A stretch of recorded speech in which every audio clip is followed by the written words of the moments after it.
In the darkness we find solace, whispers echoing through the night, battle cries in spectral symphony as the ancient war ignites. Voices from the depths of the unknown, unveiling secrets of the macabre. Dark tales that captivate and enthrall as the chaos seeks to mar. In the shadows of the frequency we collide, with every word a battle cry. Through the darkness we shall rise, in the Gothic podcast war we defy.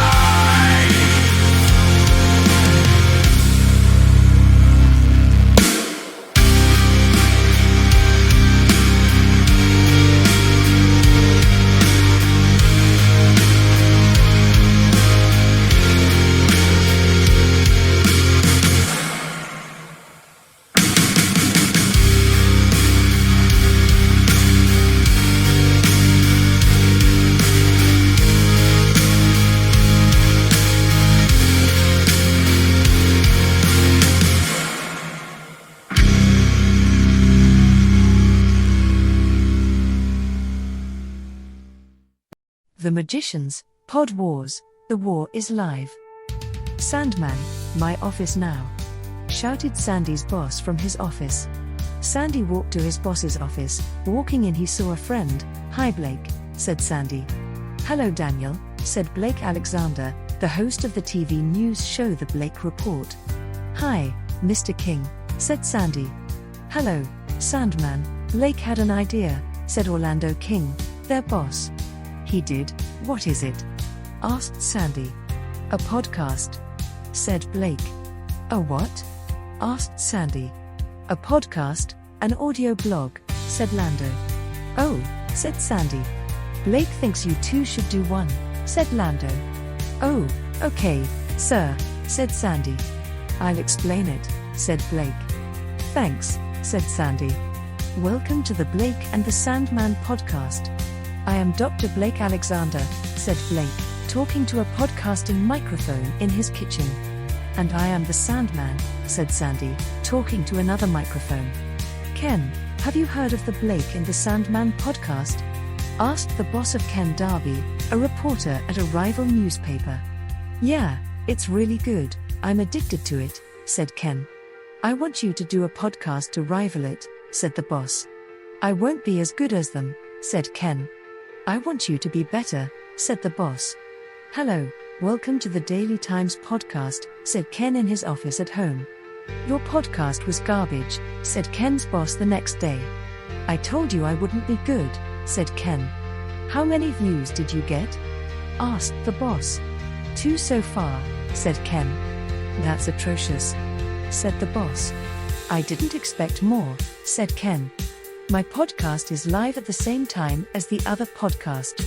Don't you have your podcast saved on the site?" asked the boss. "Yes," said Ken.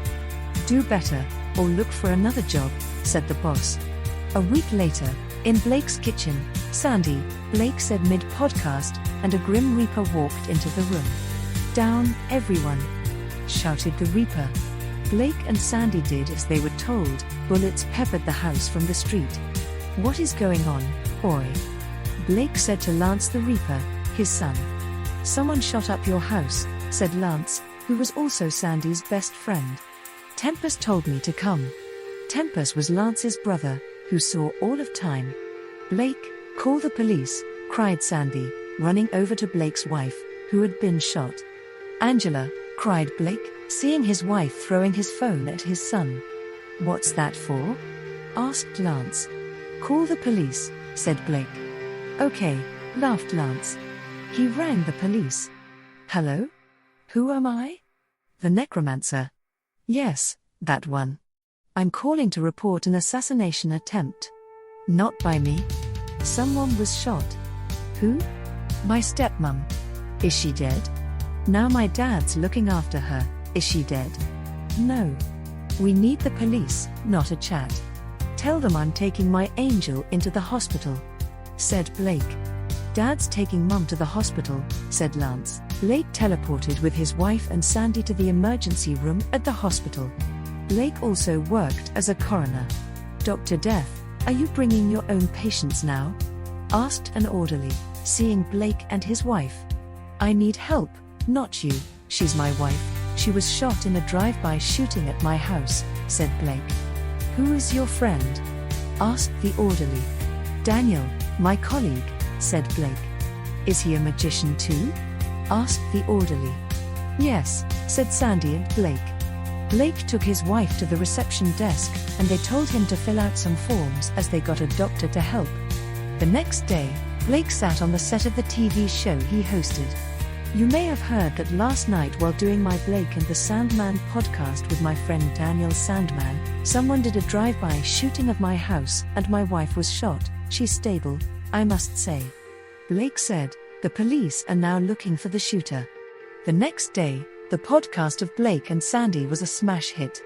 By the next week, it was very popular, but it was at the dawn of the last episode of the podcast. During the podcast, Sandy said, "Can you smell smoke?" Not long later, the house was up in flames, and the house was swarming with concerned locals trying to put it out. Most were Grim Reapers, as it was the home of Blake, the King of Death, and them, which was in the front yard of the afterlife. Blake sent his army of Reapers, and Sandy sent his army of Dreams to find the firebug, whom they and the police thought was the drive-by shooter. The Dreams caught the shooter dreaming of the shooting and told their master Sandy, who told Blake, who invisibly tracked the assassin with the invisible Sandman. They saw Ken telling his boss their podcast should be over now. Blake and Sandy told the police to listen to their last podcast, which they did on stage on the Blake Report. In it, they did an expose of Ken Darby, the man who was trying to kill them, and their podcast. He was arrested for attempted murder. Blake's wife got better. The podcast Blake and the Sandman never started up again. In the darkness we find solace, whispers echoing through the night, battle cries in spectral symphony as the ancient war ignites.